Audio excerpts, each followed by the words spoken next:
What's up, Mets fans, and welcome to another edition of the Just Mets podcast. My name is Andrew Claudio. That is Rich MacLeod.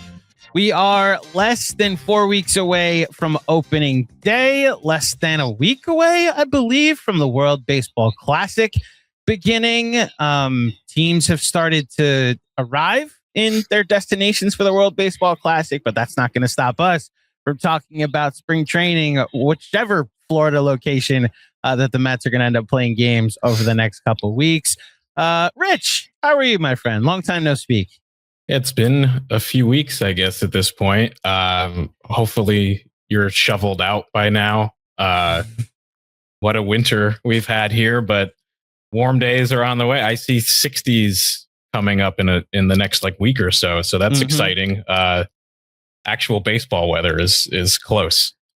You don't have to say it, but I'll say it instead. I'll respond to it instead. I'll just say you're welcome. Okay. You don't have to thank me for bringing back the nice weather with me from Florida. As I mentioned on the little live stream I did last week, very much hustling backwards in the day that we left Tampa, which ironically, if we stayed an extra day, we could have seen the Mets play the Yankees at the Tampa complex that's right by the airport. Steinbrenner Field. Yeah. We were hanging out at the mall, which is right by the airport, right where the Buccaneers play. There's this really huge mall there. Think Palisades, right? And they were offering everyone and their mother that was on our flight from Tampa to New York, we will give you $100, $500, $1,000 to give up your seats, because everybody was trying to get back to New York before the storm hit last Sunday. And unfortunately, some of us had to be back for work. I felt like I was doing the opposite, what you shouldn't do. You should go from the storm to the nice weather. And thankfully, it seems as if this long winter out of Game of Thrones is coming to an end. And real baseball, whether you want to call that spring training, whether you want to call that the World Baseball Classic, whether you want to call that opening day, seems to be right around the corner for all of us. And we have some real news to share at the top of this show, which is going to guide our format for today.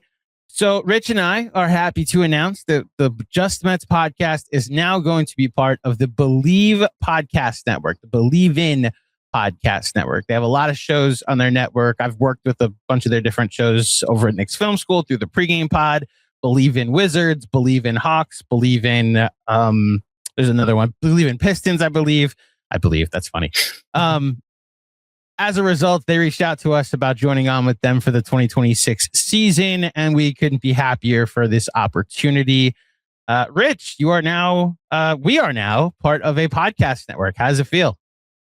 It's exciting. It was last summer when I originally came up with the plan to try to do a podcast finally in proper for Just Mets after all these years, and wasn't sure what it was going to look like or how it was going to go. And the way it's evolved since then of, just me and being a paywall only show and turning into this kind of, YouTube podcast show with the two of us, and in addition to the Patreon stuff, and now, joining an actual podcasting network, I think is exciting. It's a big step for us, and hopefully much more to come. And no more appropriate network to be joining as a Mets podcast than the Bleav podcast, because as a wise man once said, as the Mets were trying to make a run toward the 1969 division title, you gotta believe. And that's I was Tug McGraw for you kids back there who don't know what we're talking about. Is that going to be the episode title now? I think every episode is "You Gotta Bleav." Just that going forward, we're part of it. You know what? If the Mets win the World Series this year, I think they have to change the network to the "You Gotta Bleav" network. But for now, we'll just be part of the Bleav podcast network, and that's going to inform our format for today, or design our format for today. So there's been some headlines through the first week and a half of spring training, maybe some takes out there. And we are each going to come up with three, so 6 total, different takes or headlines, and propose them to the other. And we're going to say, I believe, I want to believe, make it an X-Files theme, or I don't believe. Go full atheism. There you go. So as a result, Rich, I'm ready when you are to get into the format for today's show. Would you like to go first with your first headline or take? Yeah, I think let's just jump right into it. One that I thought of quickly when we were talking about doing this beforehand was just based on, there's a lot of like Twitter hoopla, I want to say, maybe about a week ago, first time I've ever seen like fielding practice videos actually come around to suddenly they mean something. Not even in-game spring training defensive plays, but like guys just practicing on the backfields where they field probably 200, 300 ground balls a day, and like 3 Bichette clanks made the rounds, specifically from, always seems to be like a Yankee fan. I think this was Dan Clark Sports, who, if I recall, said they would delete their Twitter like 7 years ago if the Yankees didn't sign Manny Machado. So still waiting for that to happen. But that leads me to my first headline, which is Bichette's defense at third base this year will be a problem. I believe. I'll just get things started with I believe. How big of a problem? I think it's going to be determined on how well he hits. The guy was not a great shortstop by every metric. Whether, no matter how much of a dork you are, whichever stat you want to look at, the range got worse, the arm got worse. He played an adequate second base in the World Series, but they went away from the Ernie Clement, Andres Jimenez up the middle tandem because Bichette's bat needed to be in the lineup. So, yeah, I think we said this during one of the live streams, which I will address the Bichette live stream in just a little bit. Like, I view this similar to the Pete Alonso. A problem is a weird way to say it. Like, Pete Alonso wasn't here for his defense. It was a problem, is what his defense was. Bo's just going to have to hit enough so that way his glove is not as much of a detriment. And look, I maintain I think their best defensive alignment is Brett Baty at third base. I don't know how often we're going to see Brett Baty at third base this season. So, yeah, I'll say it'll be a problem. It's just time will tell if he hits enough, how big of a problem that'll actually be. Yeah, I don't know if this will be a surprise to you, but actually, I'm going to say I do not believe. I do not believe. Yeah, I'm not saying it's going to be great, but do I think he can be like totally serviceable at third base? I do. We haven't seen him too much. Like, this is the time for Bichette to screw up a bunch of times. It's like on the backfields and in spring training games. He's learning a position for the first time in his life. I don't know if anybody's ever tried to learn a new skill before, but 99.9% of the time, you're not immediately going to be good at it the first time you ever try it. It's about just like repetition and putting the work in. So I believe that he will be better than people think. I think the arm will probably be the biggest issue, just the arm strength.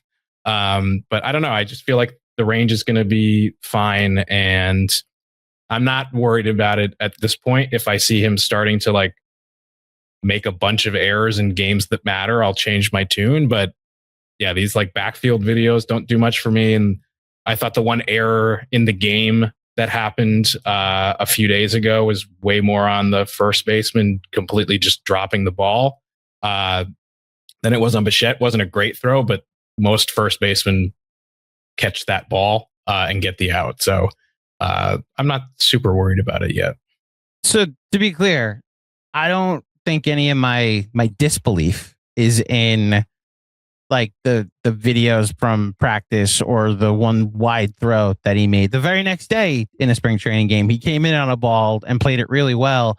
I will note where he ended up by the time he made the throw was at shortstop. So it was like a very natural throw for him in that sense. But even that is an encouraging sign if you are more optimistic that the range can be there. And I don't think he'll be Vientos in that anything coming in is just going to be a chore, right? It's very much that deep throw at third base is going to be terrifying every time in the beginning. And Yeah, in the beginning, I'm just gonna say I will think it's a problem, but I think he'll hit enough that it won't be a big enough problem that we're not thinking more about the positives for Bichette. Yeah, that's a I think it's a good way to start is on because like the sneaky thing. I know this will probably come up throughout the pod today. They have a lot of different guys learning new positions, so the fact that this whole offseason was about run prevention and they're going to do that, they're going to prevent runs by everybody just playing a position they haven't played either ever or in a long time is a fascinating dichotomy that they've come up with. But I'm here for it. Yeah. My first take / statement, Rich MacLeod. The New York Mets will sign Freddy Peralta to a contract extension before opening day. I want to believe. I think there's some good signs. There was a Will Salmon report, I think on Monday morning, saying there was a potential like 4-year, $114 million contract potentially being talked about. Peralta has been kind of like cheeky when being asked about it. He's been like smiling, and I think he was talking about wanting to sign a deal where he's gonna for the team that he's gonna stick with probably for the rest of his career, which could make it a little bit more than that 4-year offer that was potentially talked about. But I feel optimistic about it, but not confident enough that they're definitely going to get it done in the next month. So this actually leads perfectly into something I need to address because I do believe that they will.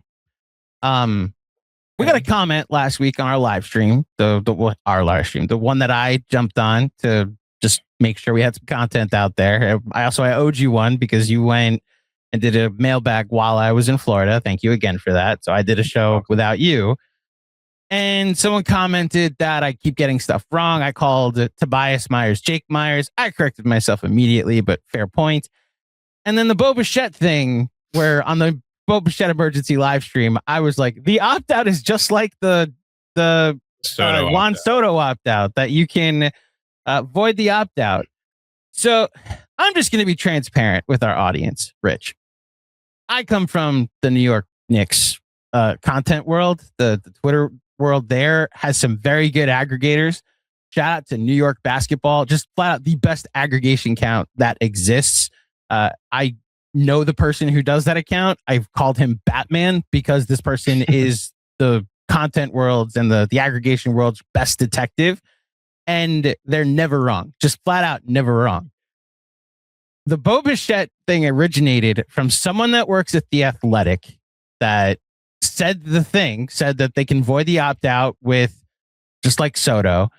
Read the comments just to make sure, like, oh, okay, is this real? And then someone else who is a Mets content creator, I don't want to start any wars now that we're at our new network, but a Mets content creator then repeated the thing. And then all the other, you all know the characters that I'm talking about. Someone else then was like, yeah, the Mets can do this. And I'm assuming these people that usually know more than me or are more inside the Mets day-to-day content world will be more informed than me, which is why I then came to our podcast with that information.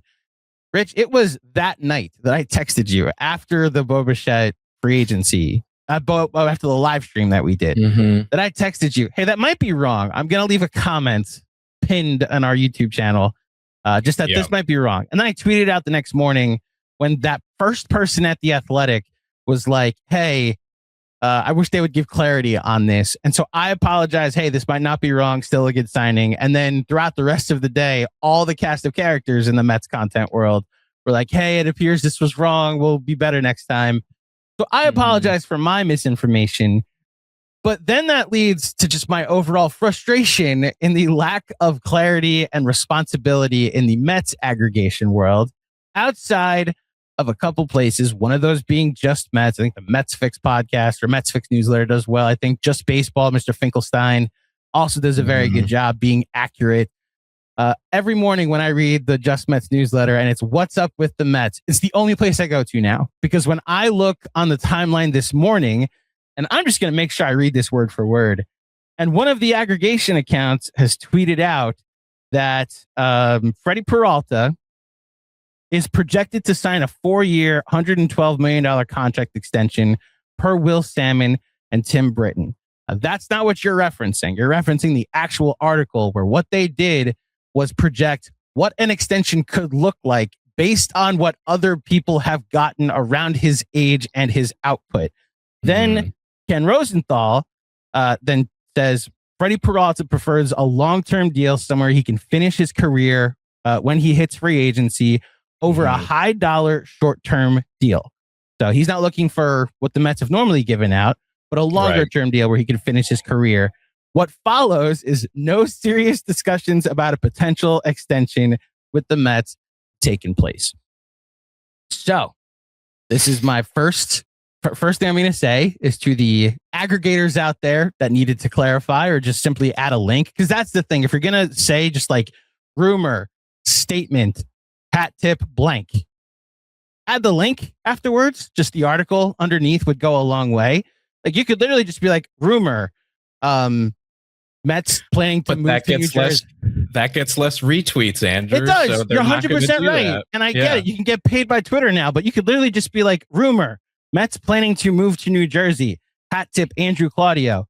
If there's no link or no source, then people are just going to retweet that. Like, hey, did you hear the Mets moved to New Jersey? Someone with a blue check put it out there. So, and there are accounts that purposely put out fake reports. I saw one today with the NFL that fooled one of my friends over at Badlands, the Jets podcast, where it was like, oh, Patriots offensive tackle Morgan Moses is retiring per like Mike Garafolo.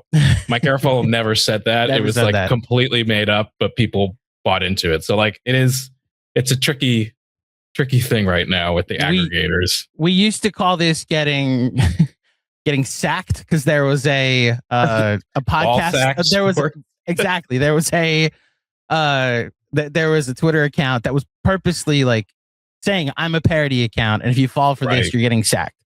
Now it's called being NBA Centelled because there's an account called NBA Central that's an aggregation account, and then there's a fake one that puts out fake news that is called NBA Centel. So when you see something unbelievable, you have to check, is this NBA Centel instead? And my charge to the Mets aggregation community is stop being Centel. Like actually do your homework, be journalistically responsible. And when reporting about Freddy Peralta, to bring this all the way back around, report what the actual conversation is. And while the report today would lean me toward I don't believe, I think the prospect haul that was given up for Freddy Peralta is going to force Steve Cohen to encourage, but also give the green light to David Stearns to like go out of your comfort zone and give this guy the deal that he wants. And look, maybe David Stearns could get his friend Freddy Peralta, if he's looking for a long-term deal and not a high AAV deal, to get a market contract, whether it's 5 years, 6 years, to get him to lock up long-term. So that's more where my confidence would come in. It's very much the prospect haul. You don't give up your number 2 and your number 4 prospects and then play around with this. Don't let him get to free agency. So I will say I do believe that this gets done by opening day. Yeah, and David Stearns has extended Freddy Peralta once before. He has. Obviously much younger, but that could be in play. Even more, Rich, to that point, it's a guy he wants. This wasn't right. It's one of his guys. Pete Alonso. This wasn't like we didn't know if he actually wanted Juan Soto. Obviously, the Mets got Juan Soto, but this is very clearly a guy he traded for that he has worked with before. And to your point, he's extended before. So I believe he will extend Freddy Peralta by opening day. Yeah. All right. Next one. Yes. Next one up. Craig Kimbrel, former all-star closer for the Atlanta Braves, has kind of been bouncing around in recent years, got a minor league deal with the Mets to start this spring. He's had one outing so far. I believe he was throwing around like 92 miles an hour, gave up a home run. So my headline here would be Craig Kimbrel will make the opening day roster. I don't want to believe, but I do believe he will make the opening day roster. Okay. I want to believe because I want to believe there's still something left there, that the velocity will pick up as an older guy as he gets into it. He hasn't pitched much, obviously. He's just pitched the one inning. I don't think they were having him throw too much before that either. I think it could be a cool story and could add some interesting depth to the bullpen if he could be a David Robertson type like he was for the Phillies last year. Now retired David Robertson. That's right. So I want to believe. I'm not very confident in it. I would like to see him be more around like 95 miles an hour at a minimum. I think if he's throwing in the low 90s, it seems very unlikely that he would make the team. And if he still did, that probably doesn't bode super well for the bullpen early in the season. Yeah, in 11 innings last year, he had 16 strikeouts with the Houston Astros. If there's something there, I think they're going to tap into it. I do believe they're going to wait to bring up a Lambert or some of the younger arms that could potentially be contributing to the bullpen after getting through these veteran options. I guess the other part, just from a Moneyball standpoint, it's found money if you get anything out of a minor league contract for Craig Kimbrel. You know, even if he's just your new Stanek, but better, which is not that hard to do. I'm all for it. So that's where if he's able to adapt to a 6th or 7th inning role, a middle relief role, that's an overqualified future Hall of Famer that can give you something. And look, you just mentioned it. Maybe he's your David Robertson for the first couple weeks or months. And this is my hope and my prayer, Rich. If he has gone the Stanek route and is not effective, they will not hesitate to DFA him like they did all of last year with Ryan Stanek to justify the contract. So, I also am with you. I want to believe that they do it because he's effective. I do believe he will make the opening day roster. Okay. Speaking of Ryan Lambert, by the way, currently leads all of spring training pitchers in Stuff Plus.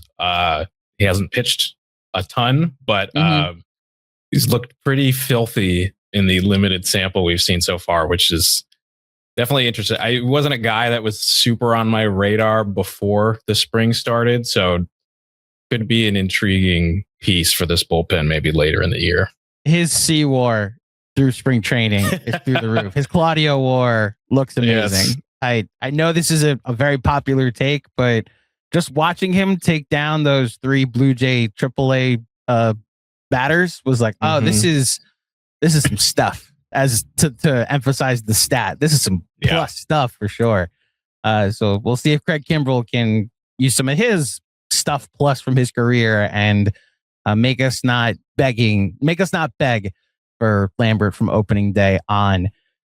My next one, speaking of opening day, I'm actually going to adjust my Freddy Peralta answer, by the way, before we move on. Because I'm also trying to use history here, and Stearns has never given out a contract to any. I know he gave out a big contract to Peralta. I want to believe, because of the reasons I said, I want to believe that because you gave up the prospect haul, you won't play with it.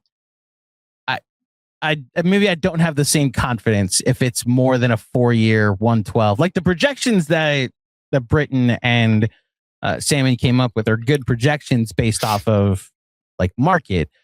If he prefers something long term and David Stearns is like, well, we have all year to figure that out, then maybe they wait into the season. Okay. Now we get to another opening day conversation. Francisco Lindor will be the Mets shortstop on opening day 2026. I know they've said recently that they're optimistic about it. I think Lindor himself said that yesterday. I'm going to say I believe. There's a part of me that just has, PTSD with Met injuries, specifically Met injury setbacks. But, Lindor always seems to tough it out, to bounce back. In the rare times he does miss time, he comes back pretty quickly. So I think he'll be back as long as, there's not anything crazy that happens. He doesn't get hit by a pitch in the hand like the first time he steps in the batter's box or something. Not to be boring, but I'm also going to say want to believe. Mm-hmm. And I'm leaning toward do believe, like I believe, because like him not going to the WBC, like the at-bats are going to be there. There's just going to be an opportunity for him in low leverage just to rehabilitate this hand, get some swings, play, like take as many ground balls as, and we know this is one of the better work ethics that exists in the sport. So there's no worry about him getting back to full strength. I mean, look, part of this is that the New York Daily News put on their back page, don't count him out, and then put Lindor progressing accordingly, which I've told people to react accordingly to every Knicks game all season. So I want to now believe that it's all going to progress and react accordingly in the way that I'd like it to. There. Exactly. Let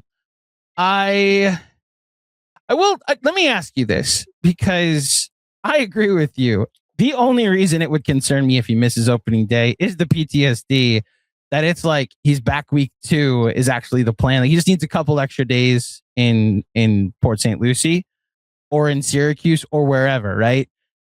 Could turn into it's June 1st and Lindor hasn't played yet because of, like, we have so many bad experiences. Most recently with Kodai Senga, then you go through the DeGrom, like nagging injuries. Do I need to say the name David Wright? Like we just are so scarred with guys in their 30s suffering injuries, and those being more than just day to day. Other than that, is there any actual concern, like a big deal to him coming back week 2 and letting Mauricio or someone else have the job for a week? I don't think so.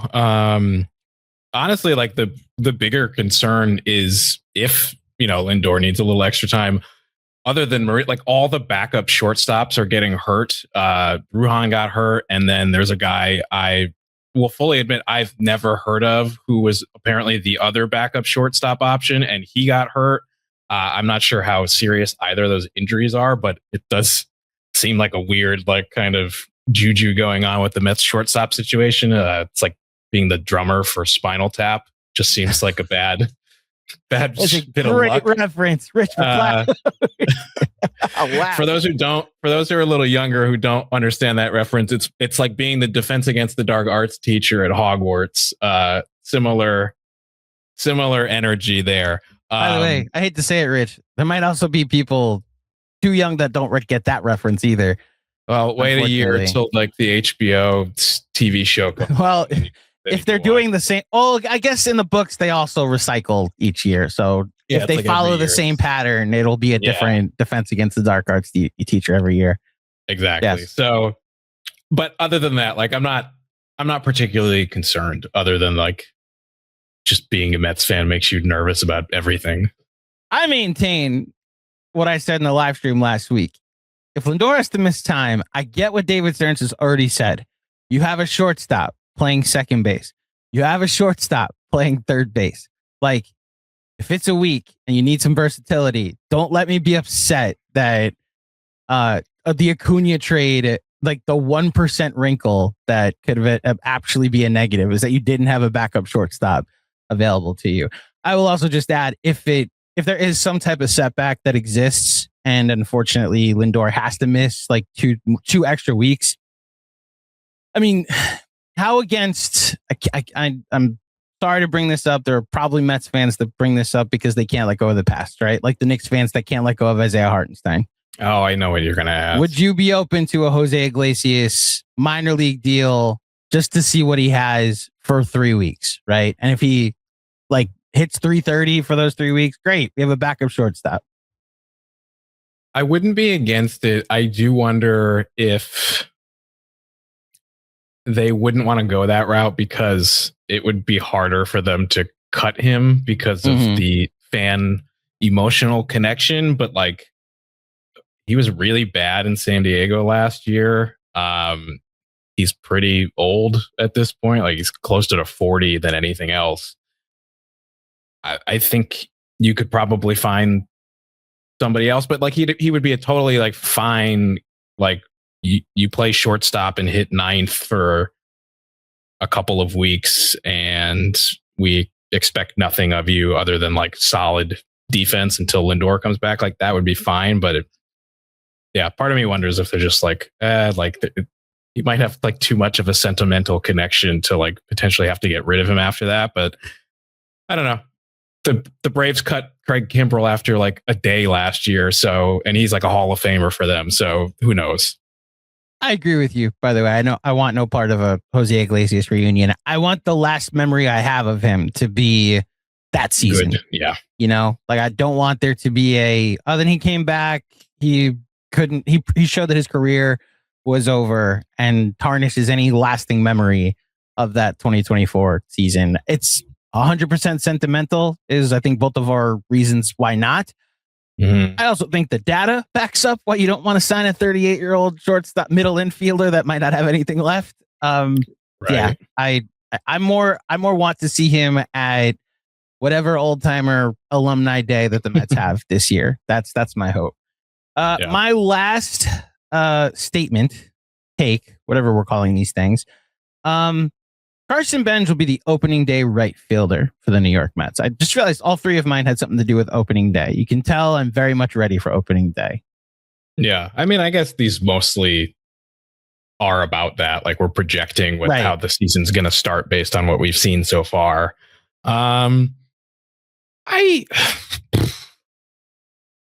This one's tough, actually.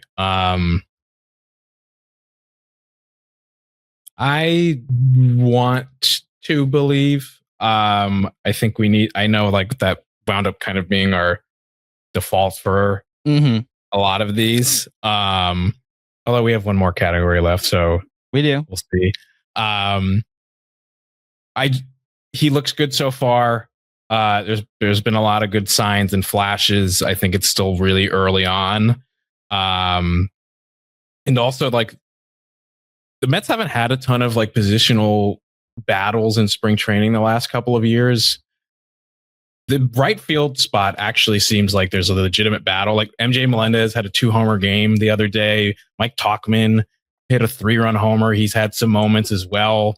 Benge has had some flashes both at the plate and in the field. Like had a great throw the other day, but a throw good enough where it scared a guy to run back to third base instead of trying to score. So I am not 100% that he's going to do enough where they're going to, put him on the opening day roster after having such little experience in AAA and struggling in AAA last year. But I definitely think it's in the realm of possibility, and it would be very exciting to have a new like flashy prospect on the roster to start the season. I don't Bleav. And not for anything that Carson Benge did wrong. I think he's shown signs defensively and offensively of being close to major league ready. I think if you want to take anything away from a future standpoint from spring training so far, like AJ Ewing looks like he's going to be a major leaguer, especially defensively. Morabito looks like he's going to be a major leaguer in the not too distant future. I guess I wrote these down just now just to make sure, because I looked at this, I think the other day, and I wanted to, when we came up with this concept, like make this be part of the argument. So the three other options competing for a right field job for opening day, Tyrone Taylor has a 1.091 OPS. I know you just went through like all these three of these guys and how they've done so far. And we're talking like a dozen at bats. So it's a very small sample size. Yeah. MJ Melendez, a 1.364 OPS. Michael Tauchman, a 1.302 OPS. Like, even if they're not going to have OPSs over 1,300 at the end of spring training or at all this season, right? They just have options. They have veteran options that can give Benge the month to 2 months necessary to like ease your way in. Like the worst case scenario is he's here opening day and you have to use one of your options because you put that pressure on a kid. He may be ready for it. Maybe you strike gold and this is just like he's Michael Conforto in 2015.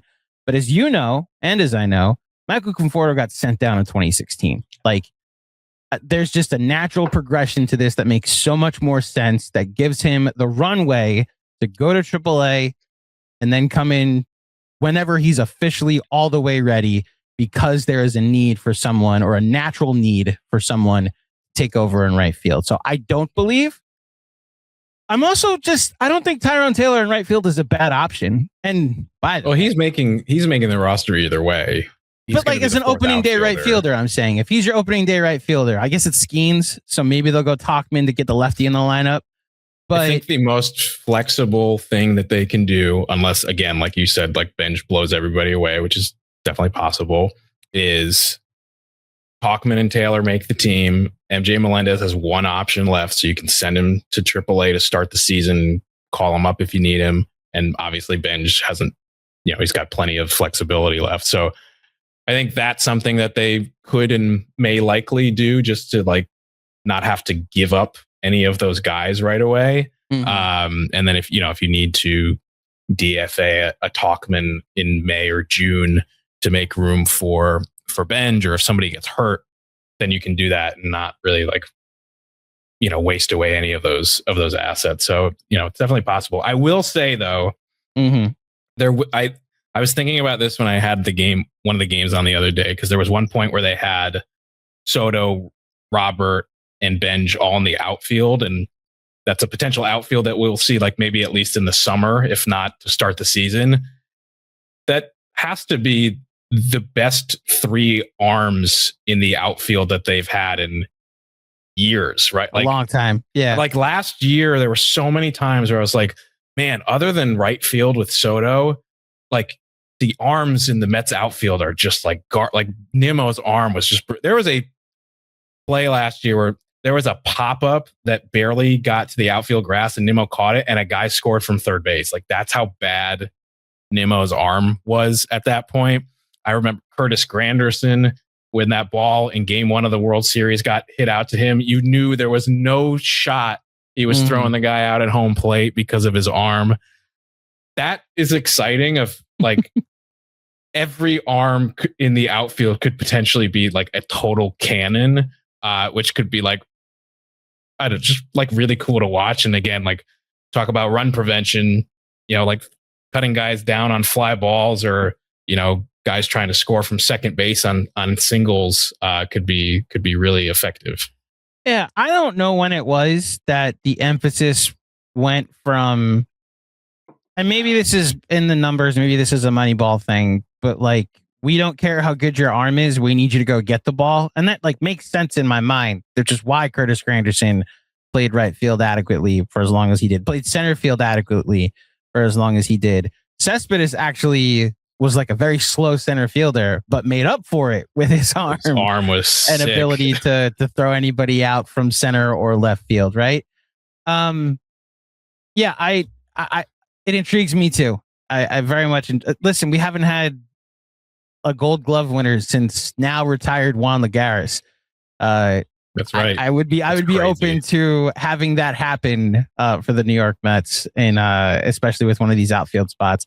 Two things. One, I just realized I went out of turn, and I apologize, Rich, that you still have one more to go, and you went first. Completely blanked that like you were first and then I went, so I apologize. I realized it, but I was like, I'm not going to break up the flow over Yeah, this. we're rolling. We're good. Andrews, apologies to that commenter. I got something wrong again. We unexpectedly snake drafted to the middle. Bingo. This is how we do drafts here at the Just Mets. I believe that this will not be the last mistake that I make this season. You're learning, just like Bo Bichette, you're learning a new position. Like Bo Bichette, like Juan Soto, like Jorge Polanco, like Brett Beatty. Thankfully, nobody that's like, I want to figure out how to be a catcher. Go ahead. Go be a catcher. They actually have a good catcher in Luis Torrens, and then whatever you get out of Alvarez. So there was a tweet I saw from a Royals fan, I believe, that was watching MJ Melendez hit nukes in practice. And he was like, I always believed in MJM. I hope this doesn't go the same way as Ryan O'Hearn. And then there was one other player that like just got off to a start. I think it's someone that's on the Athletics, actually, that used to be on the Royals. And then the Royals just like dumped him. And then they emerged on the Athletics. That made me mildly excited for MJ Melendez, that it was like, oh, if this is a pattern that the Royals let you go and then you end up breaking out on the next team that you're on, I'm here for it. You know, I'm very much here for it. So let's hope that happens. We usually call that New York Jets syndrome. Very much so. Yeah. Yeah. MJ Melendez hit more home runs in that game over the weekend than he hit in the major leagues last year. Just needed to change the scenery, Rich. According to that Royals fan, just always believed in MJ Melendez and now is going to see good times with the New York Mets. I'm going to remember who this was, who on the Royals went to the Oakland A's, another Sacramento A's. Sacramento A's. Yes, I have to say their location correctly now. Funny enough, last season, per Major League Baseball, you were actually not allowed to call them the Sacramento A's. You could only call them the A's or the Athletics. This year, you are now allowed to call them the Sacramento A's for whatever reason. You know who it was, by the way? Brent Rooker. Oh. He was in Kansas City and then went to I did not Oakland. know he started... Didn't start there, but like had a cup of coffee in Minnesota and then in San Diego and then went to Kansas City. Then the team after Kansas City, he went to Oakland and now the Athletics and now San Francisco. So yeah, I'm intrigued too, by the way, that we are allowed to now call. What do you mean by wait, we're not allowed to call them? I'm gonna call them the San Francisco Athletics. Major League Baseball says I can or can't. Okay. It was in the they send out some sort of not like rule book, but just here's the PR type thing for the season. And in there, it was the official name of the team is not the Sacramento A's. It's just the Athletics or the A's. But they changed their minds this year because I guess they realized they're probably going to be there longer than they originally thought. Because I think originally they only thought they were going to be there for maybe 2 years, and it looks like it's going to be a little bit longer before they get their stadium built in Vegas and they change their name again. But anyways, not the Just A's podcast. Yeah. The stadium looks nice, by the way. The model was very cool with the flashing lights, if anybody saw that. It's like the Symphony Opera House in Sydney. Yeah. That's what it's with cool. The design that it's got the shells and the layers, and it's going to be an indoor stadium that I'm going to get to go to during summer league. Very weird rabbit trail that we're about to take.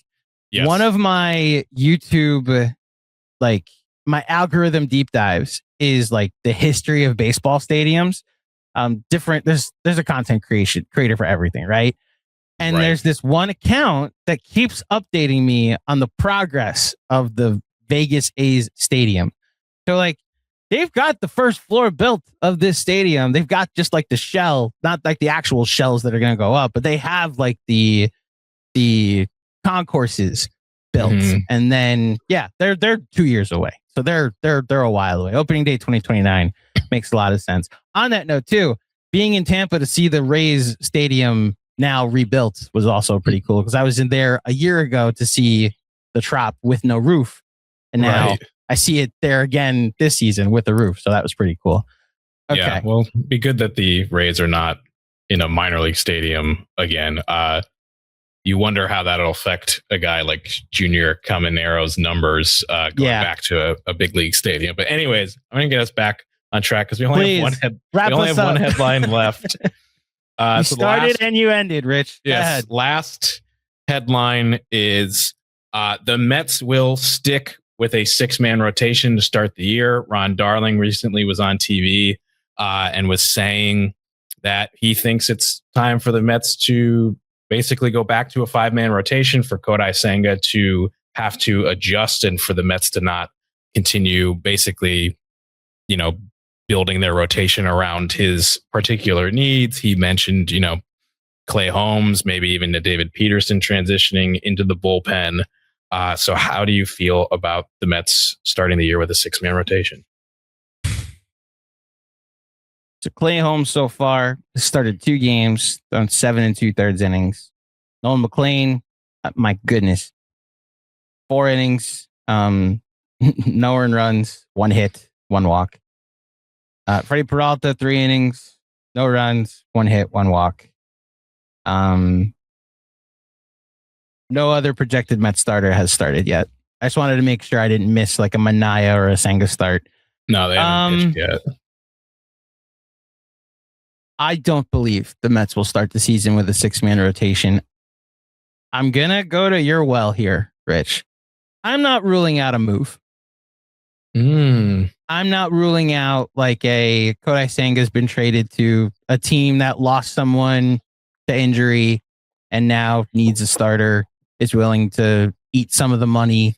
Mets maybe get a prospect or wouldn't this be funny? A right fielder back. Or a bullpen piece, whatever they potentially could get for Kodai Senga. I'm just not ruling it out. And this is just my experience with spring training. What you have available to you during pitchers and catchers usually isn't what you have available to you the week you leave Florida or Arizona to go to your major league ballpark and your major league camp.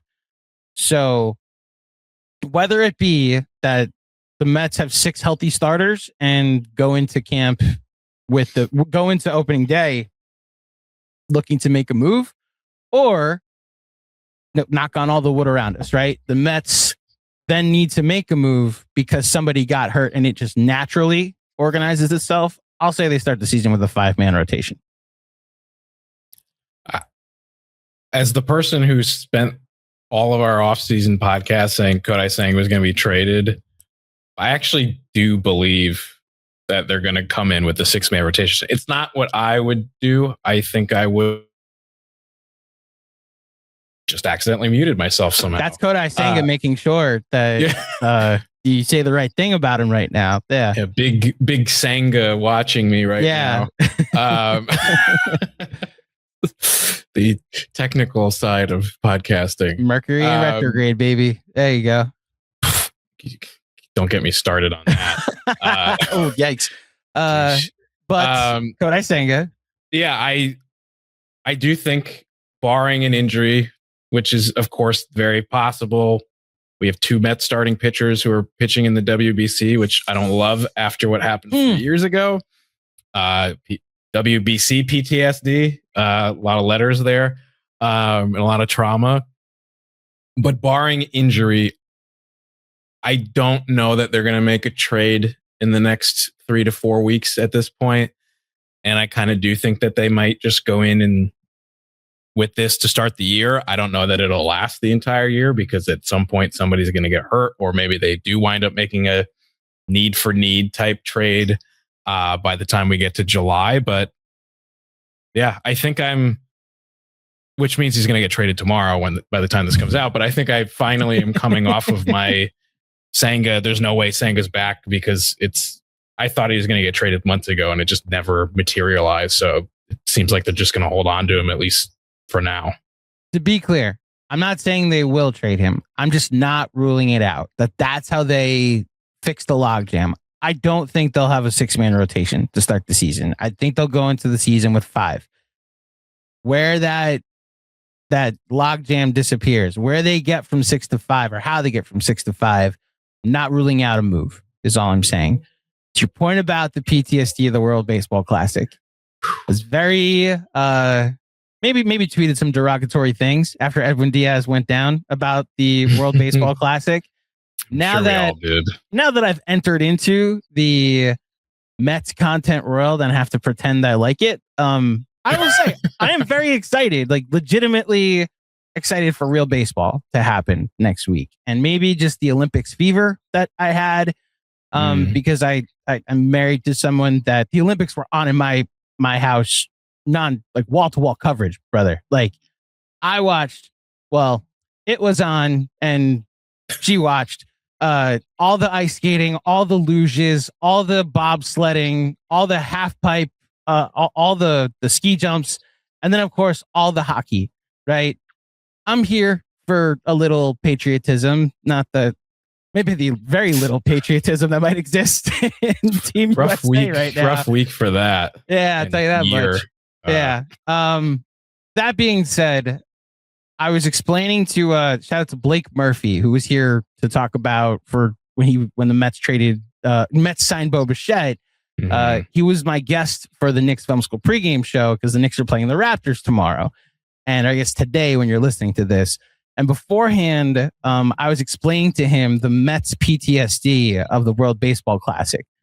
For those that are uneducated, either the first or the second World Baseball Classic ever, JJ Putz, Mets traded for him in the offseason. He was supposed to fix the bullpen in 2009. He's supposed to be the setup man for Francisco Rodriguez.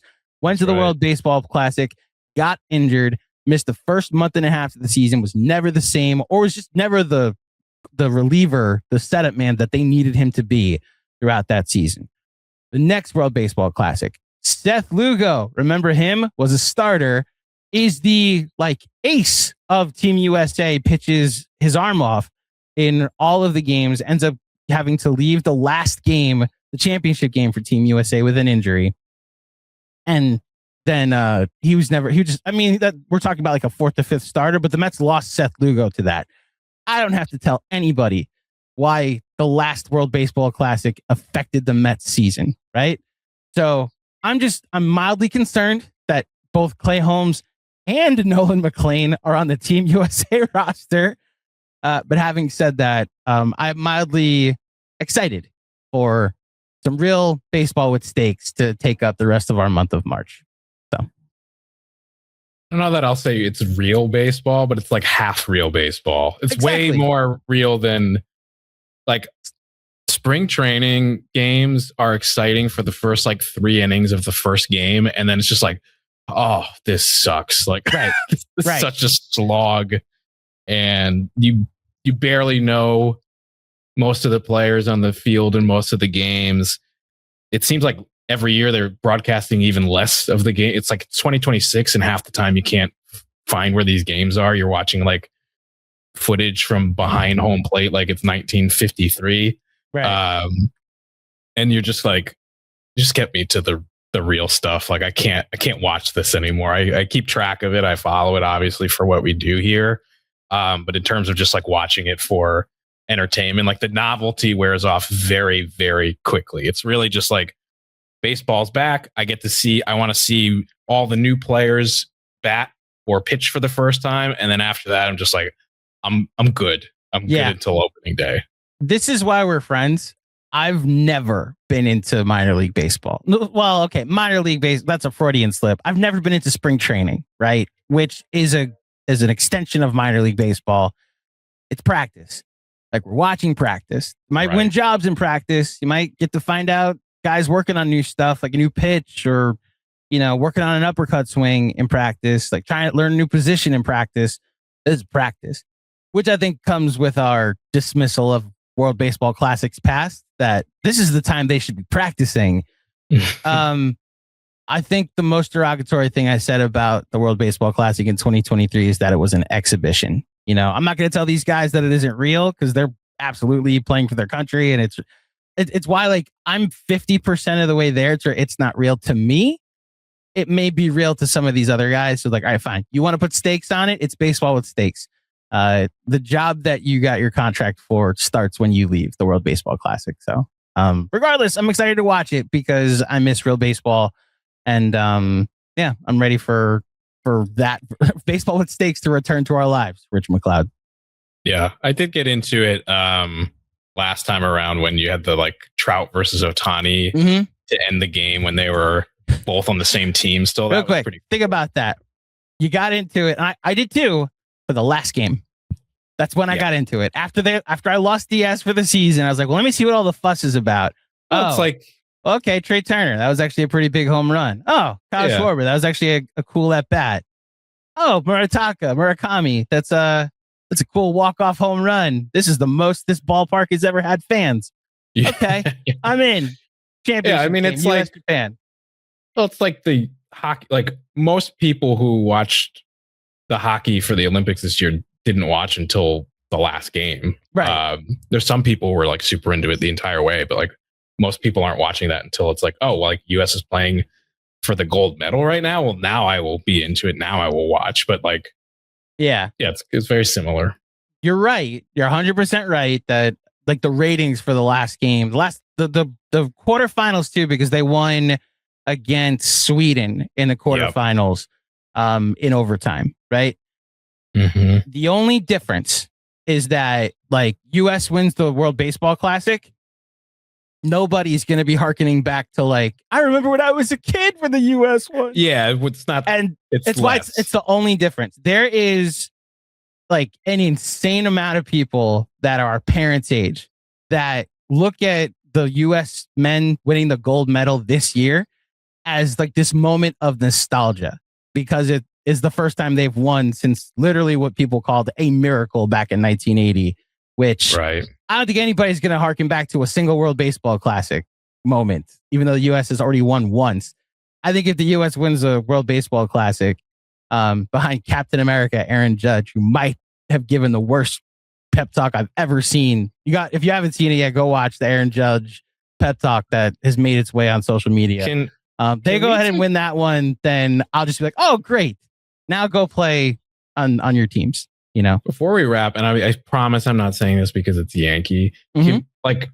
I feel like I have to take issue with the fact that we're just taking David Wright's nickname and then just giving it to somebody else with Aaron Judge. David Wright got the nickname Captain America from being a WBC hero in multiple WBCs, and that nickname carried on for the rest of his career. Are we just giving that to Aaron Judge now? Like that, like you can't call anybody else Mr. November. I think if a Met hits a home run ever in November, we should take the nickname. How's that? I'm sure that will be received very well. Right. I personally don't have an issue with it. I also think it's just, it fits from a marketing standpoint. Like he's the captain of the Yankees. He's on Team USA. They're calling him Captain America. As I just mentioned, Rich, I don't think many people remember that David Wright was Captain America when he hit that grand slam in Arizona. Like we remember. Pepperidge Farm remembers. Right. Like we have all the member berries. I'm right there with you. I don't think anybody has that type of recall for anything in the World Baseball Classic outside of some very specific people that like all baseball is pure in all of its forms, right? So I'm with you. Captain America is always the guy over my left shoulder.